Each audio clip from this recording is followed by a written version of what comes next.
দজ্জাল আসলে আল্লাহ পাকে হেফাজত করবে, আমরা এই কথাটা মনে করে নিয়েন।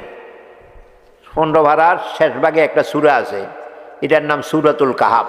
সূরাতুল কাহাফ, সূরায়ে কাহাফের প্রথম 10 আয়াত, শেষ আয়াত হল হাইয়ি ইলানা মিন আমরিনা রাশাদা।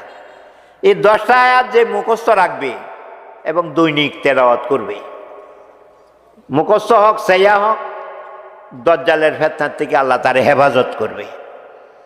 দজ্জালের ফিতনার থেকে হেফাজত করার 2টা জিনিস পাইলাম, শক্তিশালী ঈমান আর সূরায়ে কাহাফ। সূরায়ে কাহাফ প্রথম 10 আয়াত মুখস্থ করব আর প্রতিদিন পড়ব, প্রতিদিন পড়ব। এখন দজ্জালকে হত্যা করবে ঈসা আলাইহিস সালাম, কেডা? এখন একটা কথা, দজ্জালকে হত্যা করতে ঈসা আলাইহিস সালাম কেন? আদম আলাইহিস সালামকে দিয়েও তো হত্যা করতে পারতেন, আদমের তো আসমানে উঠে নিতে পারতেন, ইব্রাহিম আলাইহিস সালাম তো নিতে পারতেন।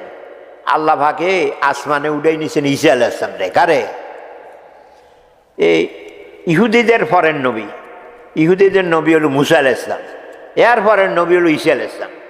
যখন ঈসা আলাইহিস সালাম আসছে, এই ঈসা আলাইহিস সালাম আসছে, হ্যাঁ তারা কয় এতে বন্য নবী। ঈসার নাম হইল মসি, ঈসার নাম হইল মসি। কেন জানেননি? জন্মে অন্ধের চোখ মসে করে দিলে এই চোখ ভালো হয়ে যেত। আর কি শ্বেত বেড়ামার এই মাথা হাত বুলাই দিলে শ্বেত থাকতো না। একটা ফাঁকি বানাইতো মাটি দিয়া ফাঁকি বানাই, হু দিলে জীবিত ভাগে উড়াল দেয়া যায়।